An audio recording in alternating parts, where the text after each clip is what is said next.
It is no secret that the automotive industry as a whole is moving towards a future without internal combustion engines. And even if by any stroke of luck there are some IC engines left, they will be smaller than a milk carton. Today, it's all about efficiency. It's about making the maximum power with the smallest displacement. But this wasn't the case a few decades ago.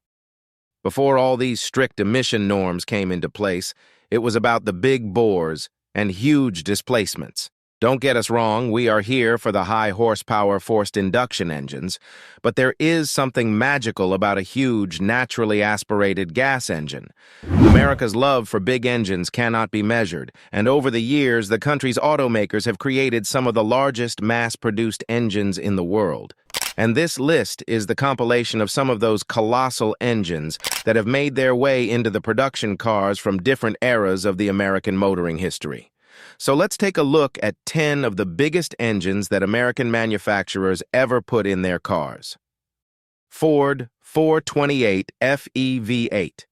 The Ford FE V8 engine series was introduced in the market between 1958 and 1976, and Ford used it in everything imaginable, in cars, trucks, buses, and boats, as well as for industrial pumps and other equipment. Although most famously, a smaller iteration of the same engine, the 427 side oiler powered the iconic Ford GT40 Mk2s to a 1-2-3 finish in the 1966 24 Hours of Le Mans. Because the 427 was a costly engine to produce, Ford subsequently released the FE 428 V8 as a replacement.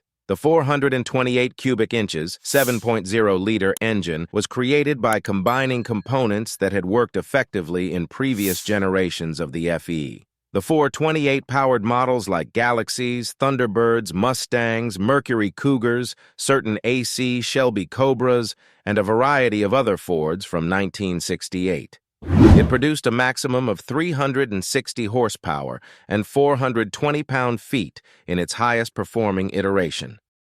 Cadillac Series 90 V16. The Series 90 was the successor to Cadillac's 452, and it had an unusually wide V-angle of 135 degrees.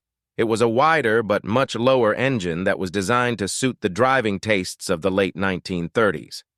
Cadillac produced the Series 90 engine from 1938 through 1940, and it was fitted in the Cadillac V16 Series 90 inches model. This mammoth of an engine had an overall displacement of 431 cubic inches, 7.1 liter, and it produced around 187 horsepower. Its primary purpose was to deliver smoothness and silence rather than high speed to the luxury cars that Cadillac was producing prior to World War II. Chrysler 440 Super Commando V8. Chrysler marketed its final iteration of the RB Big Block V8 engine as the Magnum in Dodges, the Super Commando in Plymouths, and the TNT in Chryslers.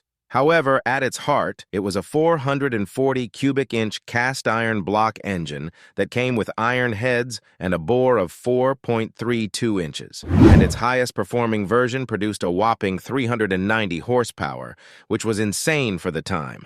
Chrysler used this legendary 440 V8 to power some of the most renowned muscle cars of the time, the list of which included names like the Dodge Charger, Challenger, Daytona, Super Bee, Plymouth Barracuda, and Roadrunner. This engine was so amazing that it even made its way to some European sports and grand touring cars like the Jensen Interceptor and the Iso Grifo. Cadillac 452 V16. Cadillac has never shied away from producing huge engines, and the fact that 2 of only 3 production V16 engine models in history belong to them is testament to the statement. Cadillac fitted both of these engines in its V16 model that was produced from 1930 to 1940. The 452 V16 had a 3-inch bore and a 4-inch stroke, which gave it an engine displacement of 452 cubic inches. It was therefore known as the Series 452. The engine produced a mere 167 horsepower, but if we judge it by the standards of the 1930s, it makes sense. Ford 385 Series 460. The Ford 385 engine family was the successor to the Mel series and was introduced in 1968 under the code name Lima. In North America, Lima engines were utilized in a variety of vehicles. The engines were used by all three Ford divisions. The 385 series made its way into a number of Ford's full-size automobiles, intermediates, personal luxury cars, and muscle cars.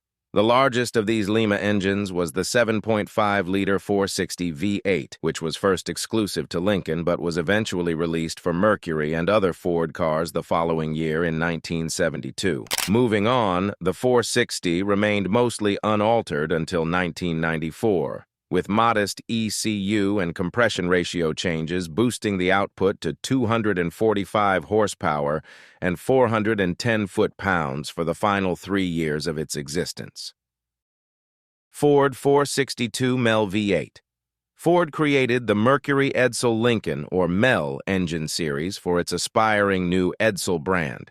However, the Edsel brand did not perform according to the company's expectations and soon met its end, following which this huge torquey engine was utilized in Lincoln Continentals. The MEL series, in its final version as the 462, was used from 1966 to mid-1968, when it was superseded by the 385 series 460. The 462 MEL V8 was introduced in 1966 as a replacement for the 430 MEL.